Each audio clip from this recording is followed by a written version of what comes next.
চর বা চড়া হলো সাগর, মহাসাগর, হ্রদ অথবা নদী দ্বারা বেষ্টিত স্থলভাগ। সাধারণত নদী আপদ গতিশীলতায় অথবা মোহনায় পলি জমাট বাঁধতে বাঁধতে যে স্থলভাগ গড়ে ওঠে তাকেই চর বলে আখ্যায়িত করা হয়। প্রিয় বন্ধুগণ, বাংলাদেশের প্রকৃতির নিবিড় সম্পর্ক রয়েছে আমার জীবন ধরে। এই প্রকৃতির মায়া ভরা রূপের মাঝে বাঁচতে চাই আমি যুগ যুগ ধরে। এই প্রকৃতির মায়া ছেড়ে যদি যাই আমি বহু দূরে, তবু ফিরে আসবো আমি এই প্রকৃতির ভালোবাসার টানে। তেমনি আমি তন্ময় রাজ আজকে চলে আসলাম চিলমারি চরের জীবনযাপন সম্পর্কে জানতে। যে চরে মানুষের দুঃখ কষ্টে বেদনায় ভরা সুখ দুঃখের গল্প শুনতে আজকে আমরা চলে যাব। তো চলুন আজকের ভিডিওটা শুরু করা যাক বন্ধুরা।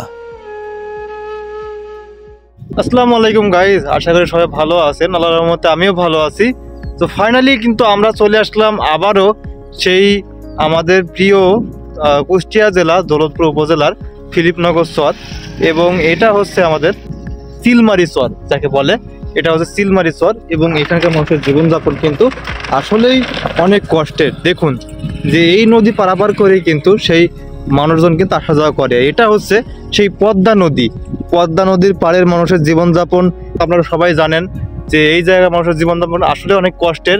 এবং এই জায়গায় দেখুন যে একটা মজার বিষয় কি আমি দেখালাম আপনাদের, স্বাধীন ভাই ঘোড়ার গাড়িতে করে চলে গেল, কিন্তু যে লোকটা সে কিন্তু ঘোড়ার গাড়িটা ওই দিক থেকে নিয়ে চলে আসে নদী পার হয়ে, এবং সে ঘোড়ার গাড়িতে চলে গেল, এমন একটা অবস্থা। আর এখানে কিন্তু দেখুন যে ধুধু মাঠ এবং মরুভূমি, এখানে চারিদিকে কিন্তু শুধু মানুষ যাতায়াতের জন্য শুধু মোটরসাইকেলে ব্যবহার করে। এবং এখানে দেখুন যে সব কিন্তু ধুধু মাঠের মতো মরুভূমি, দেখুন যে শুধু বালুচর আর বালুচর। এখানকার মানুষের জীবনযাপন কিন্তু আসলে অনেক কষ্টের। এবং দেখুন যে শুধু মোটরসাইকেল নিয়েই কিন্তু এদিকে মানুষ যাতায়াত করে। দেখুন যে এই ভাই চলে যাচ্ছে কত দুর্গম মরুভূমির মতো একটা বালুচর দিয়ে, কিন্তু সে চলে যাচ্ছে চিলমারি চরে। আর আমরা যে জায়গাটা এখন আছি সেটা হচ্ছে আমাদের এই নদীটা পার হয়ে সামান্য মানে 5 কিলোমিটার গেলে কিন্তু তারপরে আমাদের চিলমারি চরটা পড়বে। তো আমরা এখন চিলমারি চরে চলে যাব এবং চিলমারি চরের মানুষের জীবনযাপন সম্পর্কে জানবো, বুঝবো। তো চলুন চিলমারি চরে যাওয়া যাক। আসলে এই চিলমারি চরে এসে এই সাদার সাথে দেখা হয়ে গেল। সে কিন্তু বললামই নদী পার হয়ে ঘোড়া নিয়ে চলে আসলো। সে দেখুন যে এই ঘোড়াগুলো এখন কিন্তু বেশিরভাগ দেখা যায় না আর কি। আরে চাচা, আমি কিন্তু এখন ঘোড়ার গাড়ির পরে চলতে পারি ভাই? চাচা আমি সাধারণত এই গ্রাম অঞ্চলে আসলেই আপনারা এই ঘোড়াগুলো এবং ঘোড়ার গাড়ি এগুলো দেখতে পাবেন। কেউ শহর অঞ্চলে থাকলে এগুলো দেখতে পাবেন না। তো আজকে আমরা চলে যাচ্ছি এই রাস্তা দিয়েই। দেখুন যে ধুধু বালুচর মরুভূমির মতো একটা এলাকার ভিতরে এই ঘোড়ার গাড়ি কিন্তু দেখুন যে মাল বহন করছে। কি একটা মজার বিষয় বন্ধুরা। গাইস, ধুধু মাঠের ভিতরে দেখুন যে কত কষ্টে তারা কিন্তু আসা যাওয়া করে। এই যে দেখুন যে এই যে ছেলে মেয়ে নিয়ে কত কষ্টে কিন্তু গাড়িতে আসা যাওয়া করছে। এবং এইদিকে দেখুন যে ঘোড়ার গাড়িতে করে, এইদিকে কিন্তু গাড়ি ঘোড়া চলতে পারে না এই বালুর জন্য, এই ঘোড়ার গাড়িতে কিন্তু তারা দেখুন যে মাল নিয়ে আসা যাওয়া করছে। কি একটা মজার বিষয় বন্ধুরা। আর আমাদের এইদিকে পড়ছে হচ্ছে সবুজ শ্যামল। দেখুন যে কত সুন্দর একটা প্রকৃতিময় একটা জায়গা। এবং এই জায়গায় দেখুন যে মাছ ধরার জন্য এগুলো ব্যবহার করে থাকে। এই যে এই জিনিসগুলো কিন্তু মাছ ধরার জন্য ব্যবহার করে থাকে। এই যে দেখতে পাচ্ছেন এগুলোকে বৃত্তির মতো বলে, বৃত্তি যাকে বলে। এবং এই যে এগুলো কিন্তু দেখুন যে মাছ ধরার জন্য বান করে রেখেছে কত বড় করে। গ্রাম অঞ্চলে আসলে কিন্তু এগুলো আপনারা দেখতে পাবেন বন্ধুরা। এবং এই মাঠটা কিন্তু খুবই সুন্দর। দেখুন যে ওইদিকে হচ্ছে বালুচর এলাকা, আর সামান্য আসলেই কিন্তু এমন কৃষকের সবুজ শ্যামল শস্য ক্ষেত। দেখুন যে কত সুন্দর এই প্রকৃতিময় একটা জায়গা। আমার সামনে যেই নৌকাগুলো দেখতে পাচ্ছেন, একটা হচ্ছে ডিঙি নৌকা। ওই যে আমার এই পাশেই কিন্তু আবার নৌকা আছে, এগুলো হচ্ছে বড় নৌকা। এই নৌকা দিয়ে কিন্তু যখন পানি বেড়ে যায় তখন কিন্তু মানুষজন যাতায়াত করে এই জায়গায়। মানে আমি অন্যান্য ভিডিওতে আমার দেখেছেন অনেক নৌকা, অনেক প্রকৃতিময় সুন্দর জায়গা, কিন্তু এমন পদ্মা নদীর তীরে এমন সুন্দর জায়গা এখানে না আসলে কখনো আপনারা বুঝতে পারবেন না। তো দেখুন এই যে কত সুন্দর একটা নদীতে এমন একটা নৌকা, কদিন পরে কিন্তু নদীটা পুরোপুরি শুকিয়ে যাবে, তখন একবারে কিন্তু আর এগুলো থাকবে না, এই নৌকাগুলো কিন্তু উঠিয়ে নিয়ে চলে যাবে। দেখুন ইসলাম সেই পানি যখন ছিল তখন কিন্তু সেই নদীটা দেখতে পাচ্ছেন, সেই নদীটা কিন্তু সম্পূর্ণ পানি ছিল, আমরা কিন্তু নৌকা নিয়ে আসা যাওয়া করছিলাম, কিন্তু এখন পানি কিন্তু সম্পূর্ণ শুকিয়ে গেছে। দেখতে পাচ্ছেন সেই নদীটা, চিনতে পারছেন আপনারা? এই নদীটা কিন্তু সম্পূর্ণ দেখুন যে পানি শুকিয়ে গেছে, আর আমরা কিন্তু মানে বাইক নিয়ে পার হয়ে এখন চলে আসলাম এই সাইডে ইসলামপুর 0 পয়েন্টে। আর এখানে পানি শুকিয়ে গেলে কিন্তু বালুচর হয়ে যায়। দেখুন কি খাওয়া দাওয়া করান সেই গরুগুলোকে আপনারা? এখন খাওয়া দাওয়া কষ্টের ভিতরে রাখি আমি ঝাড় করছিলাম।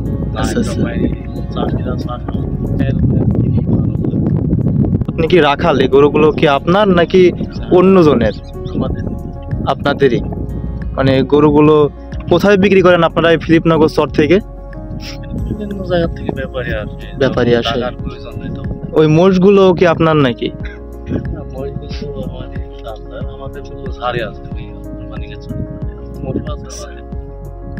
এখানে তো ফিলিপনগর চরবাসী যখন নদীর পানি বাড়ে আর কি, তখন তো আপনার নৌকা নিয়ে যাতায়াত করে, তখন কিভাবে গরুগুলো পারে? গরু উঁচু জায়গা দিকে থাকে, আমরা নৌকা নিয়ে যাওয়া আসা করি। এখানকার মানুষের জীবনযাপন সম্পর্কে একটু বলেন যে কেমন কি? শহরের জীবনযাপন তো একটু কষ্টেরই হয়। কষ্টের। আচ্ছা, আপনার ফ্যামিলিতে কে কে আছে? আমার মেয়ে আছে, পুকুর বলবো মেয়ে আছে না? মেয়ে কি বিয়ে দিছেন? বিয়া দিছে না, ভাত দিনি বাবা। আচ্ছা, ছেলে নাই? ছেলে আছে বাবা একটা, ওই ধার্মিক পড়াশোনা করে, খাটে খায়। আচ্ছা, ছেলে কি বিয়ে শাদী করেছে? বিয়ে শাদী করেছে, মেয়েরে পড়াচ্ছে। এখন আপনার বাড়িতে এখন কে কে থাকে? আপনার ছেলে কি একসাথে থাকে না? একসাথে থাকে না বাপ, ছেলে ভিন্ন। আমি কত কষ্ট করি ভাত খাই বাপ। আপনার তো এখন বয়স হয়ে গেছে, এখন তো বল নাই বাবা,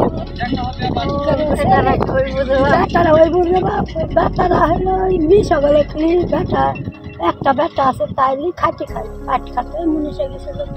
আচ্ছা, না এখন তো আপনার বৃদ্ধ বয়স, এখন রেস্ট নেওয়ার সময়। রেস্ট নিব, কি খাবো বাবা? কি খা রেস্ট নিব?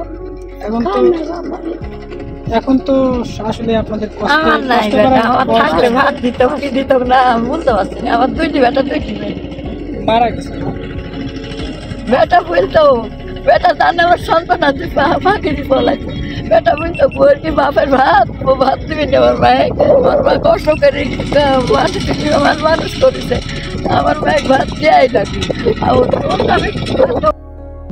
এই যে দেখুন পুরো এখানে কিন্তু পুরো মাঠটা কিন্তু ধুধু চর, একেবারে বালু চর। যখন নদীর পানি শুকিয়ে যায় তখন কিন্তু সম্পূর্ণ এগুলো চর হয়ে যায়, বালু চর হয়ে যায়। এরা যদি কখনো কিছু হয়, যদি কখনো অসুখ বা কোনো কিছু হয়, তাহলে কিন্তু এখানে তারা মানে চিকিৎসার অভাবেই তারা কিন্তু মারা যায়, এমন একটা অবস্থা। দেখুন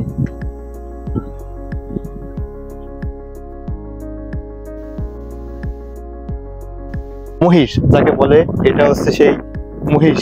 দেখুন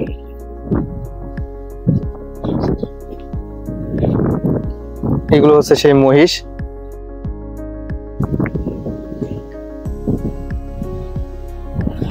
গ্রাম অঞ্চলে কিন্তু বন্ধুরা এই মহিষ দিয়েই অনেক বড় বড় ভারী ভারী কিন্তু কাজ করানো হয়। কত উঁচুতে তারা বাড়ি করেছে, কি একটা মজার বিষয় বন্ধুরা। এবং এইদিকে দেখুন তাদের বাড়ি ঘরের কি একটা অবস্থা, এবং মাঠের ভিতরে, ধুধু মাঠের ভিতরে এমন একটা পরিবেশে দেখুন যে তাদের বাড়িঘর কি একটা পরিবেশে দেখুন তারা কিন্তু বসবাস করে। এগুলো দেখুন যে গরু ছাগল, এই যে টিন শেডের বাড়িঘর, এগুলো কিন্তু সব সেই বাহের মাদি গ্রামের মানুষজনের ঘর বাড়ি।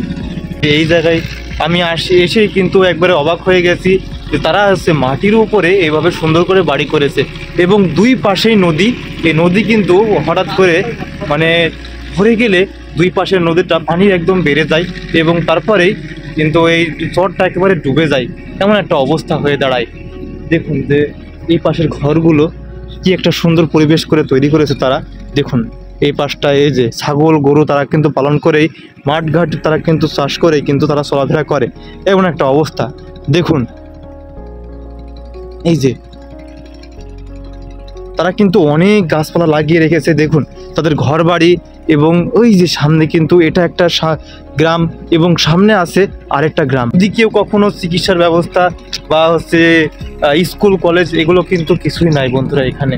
তো যাই হোক গাইজ, এই গ্রামে আসলে আপনারা বুঝতে পারবেন যে এখানকার মানুষের জীবনযাপনটা কত কষ্টের। দেখুন যে গরুগুলো শুধু বিচুলি খাচ্ছে, কি একটা মজার বিষয় বন্ধুরা।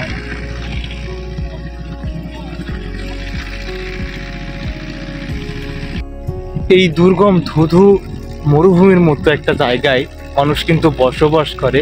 এই জায়গাকার মানুষের জীবনযাপন আসলে আপনারা দেখতে পেলেন যে খুবই কষ্টের। দুমুঠো খাবার খাওয়ার জন্য কিন্তু তারা অনেক কষ্ট করে থাকে, তারা মাঠে খাটে, তারা হচ্ছে গরু চড়ায়। আর আমার এইদিকে যে বাড়িঘরগুলো দেখতে পাচ্ছেন, এই যে সামনে যে বাড়িঘরগুলো দেখতে পাচ্ছেন আপনারা, সেই বাড়িঘরগুলো কিন্তু সব কি জানো পুরা আকাশে খোলা মাঠের নিচে কিন্তু এই ঘর বাড়িগুলো দেখতে পাচ্ছেন আপনারা, যে এখানকার মানুষের জীবনযাপন কিন্তু খুবই কষ্টের। এবং এই জায়গায় না আসলে কখনো আপনারা বুঝতে পারবেন না। যদি শহর অঞ্চলে যারা গ্রাম অঞ্চলে থাকেন তারা কিন্তু এমন কষ্টের জীবনযাপন কখনো দেখেননি আপনারা। যে এই জায়গায় দেখুন যে খোলা মাঠের ভিতরে এই বাড়িঘরগুলো, কত ধুধু মাঠ, মরুভূমির মতো বালুচর, এবং এই ভেতরেই কিন্তু এই বাড়িঘরগুলো দেখুন যে কত কষ্ট তারা জীবনযাপন করে। এবং এই জায়গা থেকে যদি কখনো আপনারা এই জায়গায় যদি কেউ অসুস্থ হয় তারা কিন্তু নিয়ে যেতে যেতেই একবারে মারা যাবে, এমন একটা অবস্থা। দাদা কোথায় যাচ্ছেন আপনি? মাঠে আপনার জমি আছে? মাঠে জমি নাই, আপনি মাঠে কাজ করেন? বাসা কোথায় আপনার? ওইদিকে ফিলিপনগর চরে নাকি হাই স্কুলের পাশে? আচ্ছা আচ্ছা, এই ফিলিপনগর চরের জীবনযাপন তো অনেক কষ্টের। আপনারা কিভাবে বসবাস করেন? এইভাবেই। বর্ষার সময় এই নদী কি ভরাট হয়ে যায় না? এই যে এই পাশে নদী, এই পাশে নদী, এই মাঠগুলা কি ডুবে যায় না? ডুবে যায়। এই জায়গায় বাড়ি করছেন কতদিন যাবত এই গ্রামটায়? 4 বছর চলছে। 3 বছর আচ্ছা আচ্ছা, আগে কোথায় ছিল আপনাদের বাসা? আচ্ছা আচ্ছা, আগে নতুন নদী ভাঙন হতো। নদীর পানি তো এখনো বাড়ে নাকি? এখন এই পর্যন্ত আসে? আবার আসে না। বর্ষার সময় আসবে, ভাদ্র মাসে। এই বালুচর এলাকা থেকে আপনাদের যদি কোনো অসুবিধা হয়, যদি কোনো হসপিটালে যাওয়া লাগে, ইমার্জেন্সি, যদি কোনো কলেজ স্কুল কলেজে কিভাবে ছেলেমেয়েরা লেখাপড়া করে? স্কুল বাড়ির কাছে। হাসপাতালে যাইতে হলে নদীর নৌকা আছে, নৌকায় দৌলতপুর যায়, তারাগুনা যায়। কিন্তু আমাদের একটা হাসপাতালেরই সমস্যা, কি হসপিটালের সমস্যা, তাছাড়া কিছুই সমস্যা। হাসপাতালটা দূরে, সবাই আর দূর মনে করে না, মোটর সাইকেল আছে, দূর নাই, খালি গাড়ি তুলতে হারে পারলে। যাই হোক, তাও আপনারা কিন্তু এই চরটা এদিকে কিন্তু ভালো আছে, তারপরেও ওইদিকে চরটা আরো কিন্তু ধুধু মাঠের মতো একেবারে। গ্রাম অঞ্চলের মানুষ কিন্তু একেবারেই সহজ সরল, এবং তাদের কথাবার্তাও কিন্তু খুবই সুন্দর। আসলে এদের সাথে কথা বলতে আমার খুবই ভালো লাগে। এই গ্রাম অঞ্চলের মানুষের এদিকে আসলেই, গ্রাম অঞ্চলে আসলে আপনারা বুঝতে পারবেন যে এখানকার মানুষের ব্যবহার আচরণ খুবই ভালো, এবং তারা কিন্তু একেবারে আপনের মতোই কথা বলে। যদি এমন সৌন্দর্য, এমন প্রকৃতির সৌন্দর্য এবং মানুষের জীবনযাত্রা ভিডিও দেখতে চান, তাহলে কিন্তু অবশ্যই ঘর থেকে বেরোতে হবে। অবশ্যই আপনাদের এই গ্রাম অঞ্চলে, এই চরে এবং বর্ডার সীমান্তে আমাদের, তারপরে কিন্তু আপনারা জানবেন, বুঝবেন এই ফিলিপনগর চর এবং চরবাসী এবং বাংলাদেশের মানুষ অন্যান্য জেলায় কি অবস্থা থাকে, তারা কি অবস্থা তারা জীবনযাপন করে, সেগুলো জানতে পারবেন। তো যাই হোক গাইজ, দেখুন যে এই যে সম্পূর্ণ ভিউটা আরেকবার দেখাই আমি, যে কত সুন্দর এই জায়গাটা। মাঠের ভিতরে পুরো জায়গাটা কিন্তু একেবারে ধুধু মাঠের ভিতরে কয়েকটা বাড়ি আছে। এই বাড়ির ভিতরে দেখুন যে কত সুন্দরভাবে তারা জীবনযাপন করছে এর ভিতরেই। এই জায়গায় আসলে আপনারা বুঝতে পারবেন যে এখানে নাই কোনো ভালোভাবে লেখাপড়ার ব্যবস্থা, নাই কোনো চিকিৎসার ব্যবস্থা, ওইদিকে যেই জায়গাটা পড়ছে সেটা হচ্ছে আমাদের ভারতের মুর্শিদাবাদ, আর এইদিকে হচ্ছে আমাদের ফিলিপনগর চর। তো আমরা এখন যে জায়গায় আছি সেই জায়গাটা হচ্ছে এই জায়গার যে সম্পূর্ণ এরিয়াটা আমি দেখালাম। এই যে পেছনে যে বাড়িটা দেখতে পাচ্ছেন এই বাড়িটা কিন্তু একবারে শেষের বাড়ি। আর এই জায়গায় আমরা কিন্তু এই মাঠটা সামান্য একটু চলে গেলেই সে আমাদের কুষ্টিয়া রূপপুর পারমাণবিক কেন্দ্র, সেটা কিন্তু এই মাঠের এলাকা থেকে সম্পূর্ণ সেটা কিন্তু উঁচা বলে ভালোভাবে দেখা যাচ্ছে আর কি। তো ক্যামেরাতে আর কি ফোকাস নিচ্ছে না, শুধু খালি চোখে দেখা যাচ্ছে। তাহলে বুঝতে পারছেন আপনারা এই ধুধু চরের ভিতরে কত কষ্টে জীবনযাপন করছে তারা। তারা দেখতে পাচ্ছেন যে খেয়ে না খেয়ে কত কষ্টে জীবনযাপন করে। এবং এখানে দেখুন যে চরের ভিতরে একদম বালুচর এলাকা, পুরো জায়গা কিন্তু বালুতে একদম ভরা। আর এর ভেতরে কিন্তু তারা দেখুন যে কত কষ্টে রোদের ভেতরে কিন্তু কাজ করছে এই বালুর ভিতরে। তো যাই হোক গাইজ, কি জিনিস এগুলা? তো এইগুলা আপনারা কোথায় বিক্রি করেন? সরকারি এগুলা?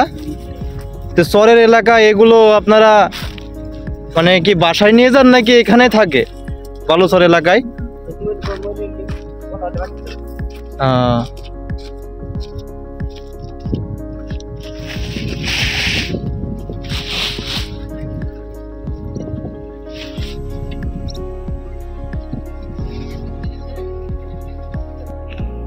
তো এই জায়গায় না আসলে আপনারা কখনোই বুঝতে পারবেন না বন্ধুরা যে এই জায়গায় মানুষের জীবনযাপনটা কত কষ্টের। তো বন্ধুরা এই ফিলিপনগর চর দেখুন যে এই জায়গা থেকে শুরু করে দেখুন যে এই ভিউ গুলো, এবং আমার সেই হলুদ পাখি আজকে নিয়ে আমি চলে এসেছি। তো যাই হোক বন্ধুরা, আমি এই ভিডিওটা এখানে শেষ করে দিচ্ছি বন্ধুরা। তো আজকে দেখলেন ফিলিপনগর চরবাসীর তো কষ্টের জীবনযাপন। তো যাই হোক বন্ধুরা, আজকের মতো ভিডিও আমি এখানে শেষ করে দিচ্ছি। সবাই ভালো থাকবেন, সুস্থ থাকবেন, এবং আমার ভিডিওটা ভালো লেগে থাকলে চ্যানেলটি সাবস্ক্রাইব করবেন এবং পাশে থাকবেন। ধন্যবাদ, আল্লাহ হাফেজ।